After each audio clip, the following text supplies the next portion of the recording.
नमस्कार प्यारे बच्चों, 7वीं कक्षा के लिए आज हम ज्योमेट्री शुरू करने जा रहे हैं। तो आपको पता ही होगा कि 6ठी कक्षा में आप ज्योमेट्री पढ़ चुके हैं, अच्छी खासी आपको जानकारी होगी। तो आज हम शुरू कर रहे हैं 7वीं क्लास में फिर से। तो ज्योमेट्री शुरू करने से पहले मैं कुछ बता दूं आपको। 6ठी कक्षा में भी आपने सीखा होगा कि ज्योमेट्री के लिए हमें सबसे पहले परिभाषाओं का ज्ञान होना अति आवश्यक है। तो इसलिए आप परिभाषाएं, ये सभी परिभाषाएं याद कर लें और फिर हम शुरू करते हैं। आज मैं आपको पहला व दूसरा प्रश्न करके सिखाऊंगा। तो बाकी आपको प्रकार, पेंसिल, फुट्टा यूज़ करने के तरीके आपको 6ठी कक्षा में सिखाए गए थे। एक बार फिर से भी सुन लीजिए। पेंसिल आपने अच्छे क्वालिटी की ही प्रयोग करनी है, रबड़ आपने अच्छी क्वालिटी का प्रयोग करना है और हर सवाल करने के लिए आपकी पेंसिल बारीक बनी हुई होनी चाहिए। 2 पेंसिल इसलिए, एक लाइन देने के लिए, एक चाप लगाने के लिए, क्योंकि जो पेंसिल प्रकार में लगी होती है उससे हमें लाइन देने में या भुजाएं लगाने में दिक्कत परेशानी होती है। तो प्यारे बच्चों, आज हमारा पहला प्रश्न है, एक समबाहु त्रिभुज बनाओ जबकि उसकी एक भुजा ए बी दी है।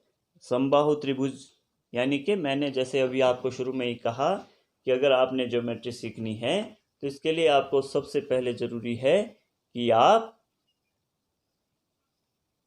आपको परिभाषाओं का ज्ञान होना अति आवश्यक है। तभी तो आप सीख पाएंगे समबाहु त्रिभुज होती क्या है, तभी आप कर पाएंगे आगे। यानी कि समबाहु त्रिभुज होती है जिस त्रिभुज के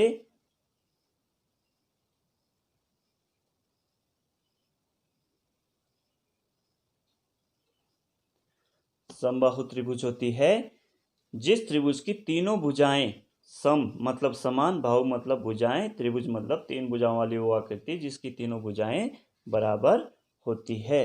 तो हमारे पास क्या दिया है, एक भुजा दी है ए बी, आप उसे ले लें। ये अब दी हुई भुजा है तो आप ध्यान न होगा 6ठी कक्षा में आपने सीखा था कि दी हुई भुजाओं के नाम होते हैं शॉर्ट लेटर्स में। तो और जो मुख्य जो उत्तर की रेखाएं होती है, यानी कि आधार रेखा जो हम लेंगे इसके बराबर लेंगे, दी हुई भुजा के बराबर।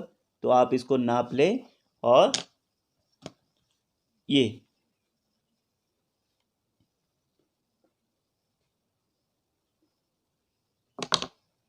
जो निशान लग गए हैं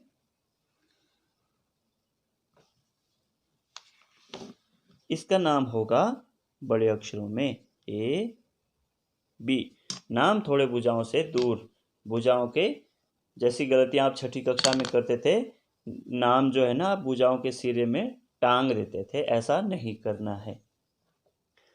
अब दी हुई भुजा है यानी कि एक भुजा का माप दिया हुआ है, तो हमने बनानी है समबाहु त्रिभुज। तो आप क्या करेंगे, यानी कि आप समझते हैं कि बाकी 2 भुजाएं भी इसी भुजा के बराबर होगी, तो आप इसके भुजा के बराबर प्रकार खोल लेंगे और आप शीर्ष की ओर यानी ऊपर चोटी की ओर एक चाप लगाएंगे और दूसरे बिंदु पर रखकर उस उतनी ही खुले हुए प्रकार से आप उस भुजा को काट देंगे।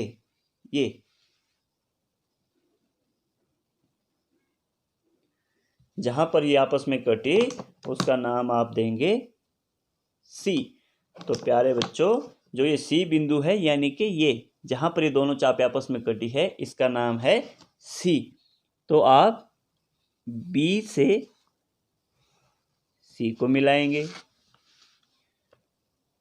और ए से सी को मिलाएंगे।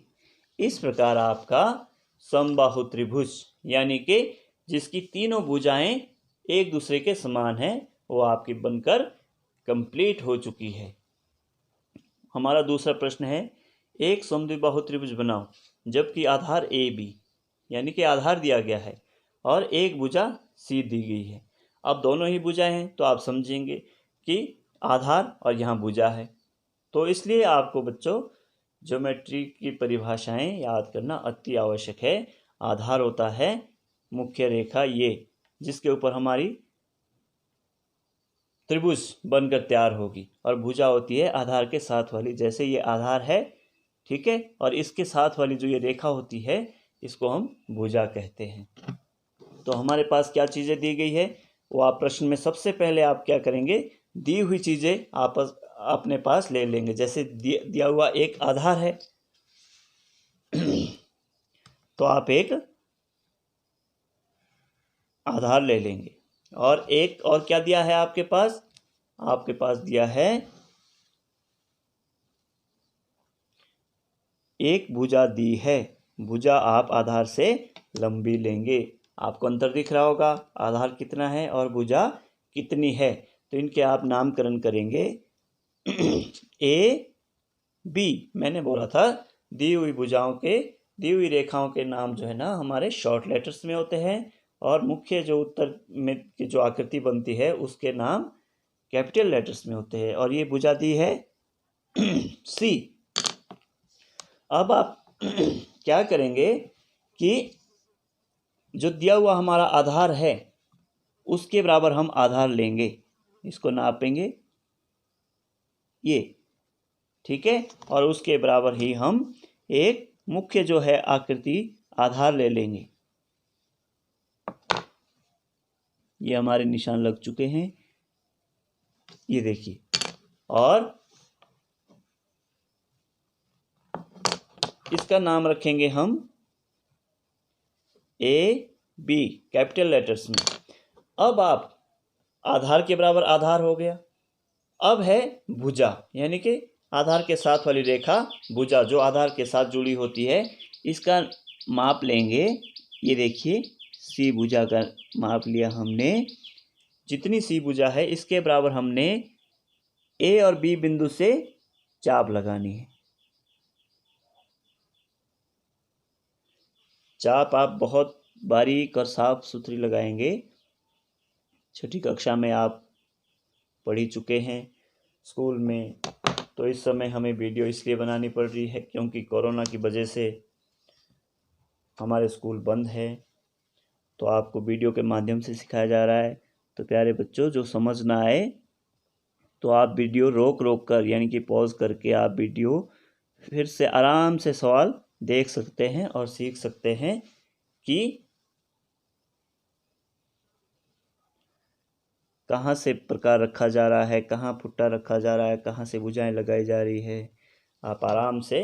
और ये देखिए इस प्रकार सफाई के साथ आपने प्रश्न पूरे करने हैं। तो ये हमारी क्या बनती है, सम द्विबाहु। सम मतलब द्वि मतलब दो, सम मतलब बराबर, द्वि मतलब दो, बाहु मतलब भुजाएं, जिसकी त्रिभुज यानी कि ऐसी त्रिभुज जिसकी दो भुजाएं समान हो। अब देखिए ये और ये भुजाएं एक दूसरे के समान है, और ये तीसरी भुजा किसके बराबर है, दी हुई रेखा ए बी यानी कि आधार के बराबर। तो ये हमारी समद्विबाहु त्रिभुज पूरी हो गई है।